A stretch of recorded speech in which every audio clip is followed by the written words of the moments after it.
Jävla cool hund. Ligger som klistrad så det limmat fast den med foten. Ja, riktigt häftigt. Riktigt häftigt. Man har ju skaffat köpt en ny valp nu för verkligen. Jag ser henne här.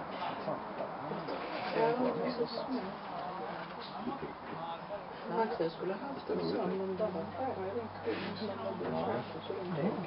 Jag tror hon som var uppe i SLS när det var främst över Storfot. Från någon kennel. Då är det hon som var välhörd. Men där blev ett galet som tog. Det blev någonting. Hela vässen var klart nästan Jag sa att de har varit hos oss i samt på skärgårdsskolan. Nej, det brukar jag snacka om. Förra året så körde han, det var lite en i sin kultur. Så det.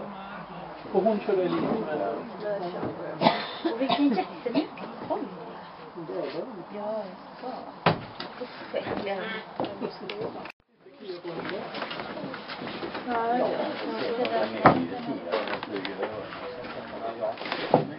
det var faktiskt ihop. Hon fick en för att han stod bula på näsan. Jag fick en 2 dagar när vi kom upp så plockade han fästing på mig. Ja. De har fästing alls. Fast jag inte då så var han ju riktigt men jag har hälpt väl någonting efter första behandlingen.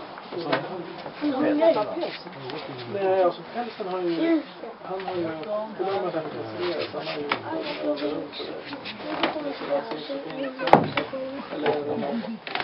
eller boteksem alltså får utslag på.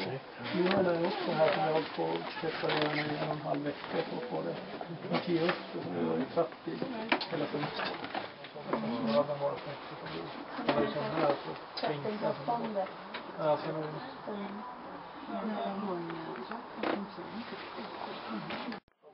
fästingmedel på det expert. Och så skulle vi först ha en pipett i nacken. Och sen skulle man ha en pipett i nacken och en i svansen. Jag vet inte hur nacken. Och allt det här är lite inhängande. Och så är det plötsligt bara baken där försvann.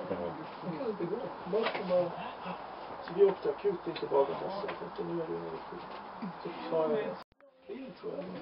I november var det ju ganska tråkigt. Kolla hoppar jag inte.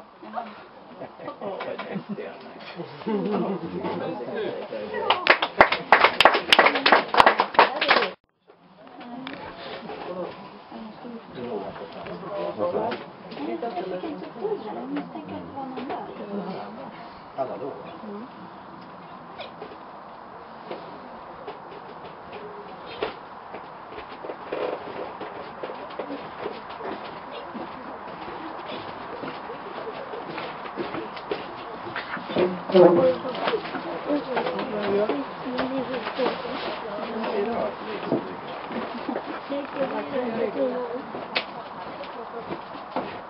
Jag